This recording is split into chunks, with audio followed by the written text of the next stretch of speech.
बिस्मिल्लाहिर्रहमानिर्रहीम, अस्सलाम वालेकुम। अमेरिका और इजराइल की सारी मेहनत बर्बाद गई है अटैक की, क्योंकि जो अब रशिया काम करने वाला है, इनके तोते उड़ जाएंगे जो इसने इनके साथ अब करना है। ये जो शख्स आपकी स्क्रीन पर आ रहा है, आपको पता है ये कौन है?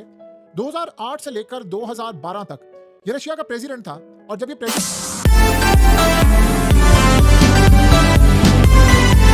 बिस्मिल्लाहिर्रहमानिर्रहीम, अस्सलाम वालेकुम। अमेरिका और इजराइल की सारी मेहनत बर्बाद गई है अटैक की, क्योंकि जो अब रशिया काम करने वाला है, इनके तोते उड़ जाएंगे जो इसने इनके साथ अब करना है। ये जो शख्स आपकी स्क्रीन पर आ रहा है, आपको पता है ये कौन है? 2008 से लेकर 2012 तक ये रशिया का प्रेसिडेंट था।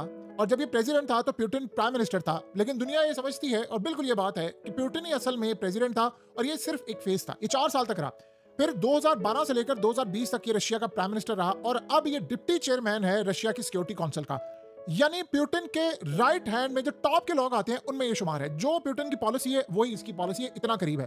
अब सुनिएगा जरा उसने कहा क्या है और इनके पैरों तले जमीन कैसे निकलने वाली है। इस शख्स ने ऐलान किया है कि अब ईरान को दुनिया की बहुत सारी जो कंट्रीज हैं, वो अपना न्यूक्लियर वॉर हेड्स देने के लिए जा रही हैं।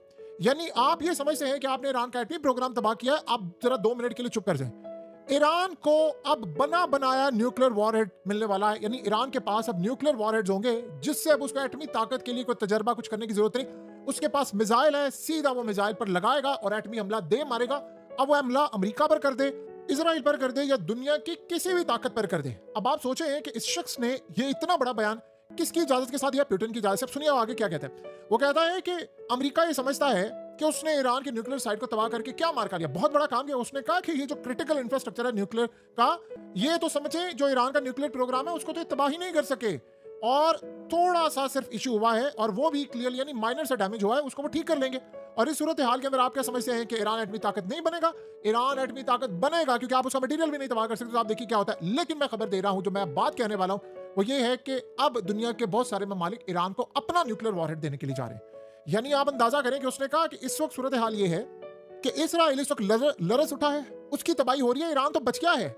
लेकिन इस सूरत हाल के अंदर डोनाल्ड ट्रंप ये समझता है कि उसको प्रेसिडेंट ऑफ पीस कहा जाए, उसको कहा जाए कि वो अमन का नोबेल प्राइज दिया जाए, एक जंग शुरू करने के लिए। इस सूरत हाल के अंदर पूरी दुनिया इसराइल और अमेरिका के खिलाफ खड़ी है।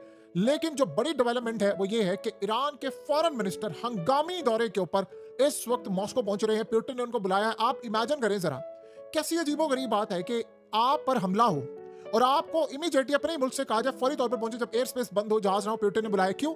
ये बयान कौन देने के लिए जा रहा है ईरान को न्यूक्लियर वॉरहेड? 2 कंट्रीज है दुनिया में जो कर सकती हैं, चाइना नहीं करेगा। जितनी एटमी ताकत है उन ममालिक में सिर्फ 2 ममालिक ऐसे हैं जो ईरान को अपना न्यूक्लियर वॉरहेड दे सकते हैं। नंबर 1 रशिया और number 2 north Korea. North Korea को देने की जरूरत नहीं है। रशिया के पास 5500 के करीब, 5000 से 6000 के करीब न्यूक्लियर वॉरहेड्स हैं। इतने वॉरहेड्स हैं कि आज तक एग्जैक्ट फिगर किसी को मालूम नहीं है। अगर वो 30, 40, 50 न्यूक्लियर वॉरहेड उठाकर ईरान को दे देता, किसी के बाप को भी नहीं पता चलेगा।